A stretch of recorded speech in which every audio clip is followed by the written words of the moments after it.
iba a ser el que se reelegía por primera vez en la historia de nuestro país, que fue Carlos Salinas de Gortari. Pero veamos cómo ocurrió todo esto. En diciembre de 1982, México parecía hallarse en uno de los peores momentos de su historia. Las cosas no se pusieron más cardíacas porque los tiempos de López Portillo estaban a punto de concluir. Todo mundo esperaba el nuevo sexenio. Las cosas tendrían que mejorar a partir del 1 de diciembre. Pero el flamante presidente Miguel de la Madrid descabezó toda ilusión y dramatizó. Vivimos una situación de emergencia. No permitiré que la nación se nos deshaga entre las manos. Explicó entonces que la crisis no era transitoria, sino estructural. El sistema ya se había agotado y debía reformarse radicalmente. Pero su propuesta de cambio salvador era el capitalismo salvaje, el neoliberalismo que promovían Estados Unidos e Inglaterra. Por las razones que fuesen, no había dinero. El Fondo Monetario Internacional entró al rescate de nuevo con un crédito, pero impuso condiciones draconianas. Para empezar, una devaluación de 70 a 150 pesos por dólar, aumentos despiadados de los precios, cese de miles de trabajadores y salarios congelados para los que conservaron la chamba. Los ilusos de la clase media, que aspiraban a ser nuevos ricos, con el auge petrolero acabaron como nuevos pobres. Se dijo entonces que de la Madrid nos trajo el paraíso del consumismo, todos con su mismo traje, con su mismo par de zapatos y con su mismo chón. Para disfrazar esos ímpetus entreguistas, de la Madrid aventó la renovación moral, o sea, una lucha severa contra la corrupción. Pero esto solo fue un pretexto para vengarse de Jorge Díaz Serrano, quien se había atrevido a disputarle la presidencia y quien perdió su fuero y pasó todo el sexenio en la cárcel, al igual que Arturo Durazo, corruptísimo exdirector de la policía y viejo amigo del expresidente. Pero el principal de los peces gordos era el mismísimo López Portillo. Él no visitó la cárcel, pero de don Pepe pasó López por Pillo, Jolopo o el Perro, y fue tema de incontables chistes y burlas. De la Madrid era un hombre deslucido, carente de brillantez y de quien se rumoraba su lejanía en el trato con las señoras. La cabeza de esta nueva casta, el joven secretario de Programación y Presupuesto, Carlos Salinas de Gortari, a su vez se apoyaba en José Córdoba Montoya, un francés que deslumbró a la malinchista generación del cambio.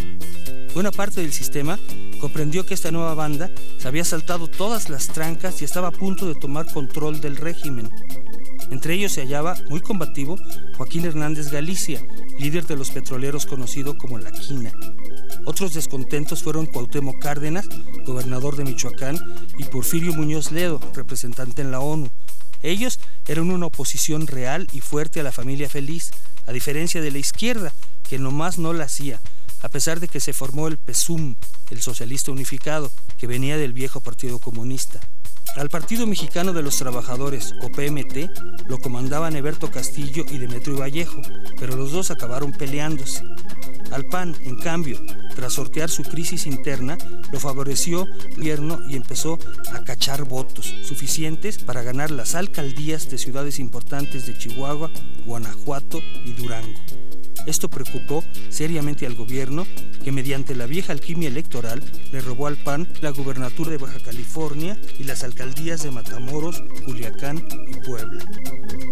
En todo momento, Miguel de la Madrid aseguraba que hacía lo correcto. La economía no crecía, la devaluación aumentaba y una despiadada pobreza avanzaba con las correspondientes protestas sociales, por lo que en el 1 de mayo alguien tiró una bomba molotov al balcón presidencial. Como México se apuntó para sede del Campeonato Mundial de 1986, la gente gritaba: "No queremos goles, queremos frijoles". Pero el secretario de Programación, Carlos Salinas, no paraba de recortar el gasto público, por lo que empezaron a decirle Salinas Recortari. De la Madrid contuvo un poco la ferocidad gringa con la participación en el grupo Contadora, que apoyaba a la revolución nicaragüense. Pero Estados Unidos desplegó su poder cuando los narcotraficantes, que crecían sin control, asesinaron a Enrique Camarena, un agente de la DEA. Para entonces, la delincuencia, el subempleo y la drogadicción aumentaban alarmantemente, y Estados Unidos pintaba a México como un desorden ingobernable. Para colmo, el afamado columnista Manuel Buendía fue ejecutado, quizá para desalentar la libertad de expresión que se ejercitaba cada vez más a pesar de los intentos gubernamentales por no perder el control de los medios. En septiembre de 1985 tuvo lugar el terremoto más devastador de la historia del país. Hubo miles de muertos y damnificados, además de que se desplomaron muchos edificios de la Ciudad de México, que fue declarada zona de desastre.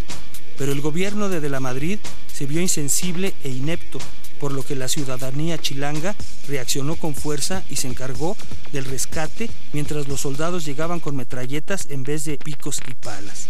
Esta manifestó su repudio a las autoridades durante el Campeonato Mundial de Fútbol en 1986, cuando decenas de miles le gritaron "culero" al presidente. El fútbol distrajo a la gente, pero la escasez de dinero alarmaba y la deuda crecía. Además, los problemas políticos se agudizaron cuando el PRI llevó a cabo un fraude patriótico para impedir que el PAN se quedara con la gubernatura de Chihuahua. Los panistas recurrieron a la resistencia civil, pero no obtuvieron nada. Así llegó la sucesión presidencial. De la Madrid había elegido a Carlos Salinas de Gortari y quiso taparlo con otros 8 distinguidos priistas como precandidatos. Pero nadie se tragó el cuento, en especial Cuauhtémoc Cárdenas y Porfirio Muñoz Ledo, quienes formaron una corriente democrática hasta que fueron expulsados del partido oficial y formaron entonces el Frente Democrático Nacional, compuesto por el viejo PARM, el PPS, el PST, el PSD y al final el PMT de Berto Castillo, quien cedió su candidatura a Cárdenas. El PAN postuló al empresario Manuel Cloutier, pero el PRI estaba seguro de ganar por las buenas o por las malas. Además, se tuvo que lidiar con los estudiantes universitarios que se alzaron en huelga ante las reformas regresivas del rector Jorge Carpizo. También fue un escándalo el crack de la bolsa de valores después de una fiebre especulativa en la que mucha gente cayó y más tarde perdió todo lo que tenía. Además de las compras masivas de dólares, hicieron que el peso se devaluara en otro 30%. En las campañas presidenciales, el gobierno advirtió demasiado tarde que la candidatura de Cuauhtémoc Cárdenas se robustecía.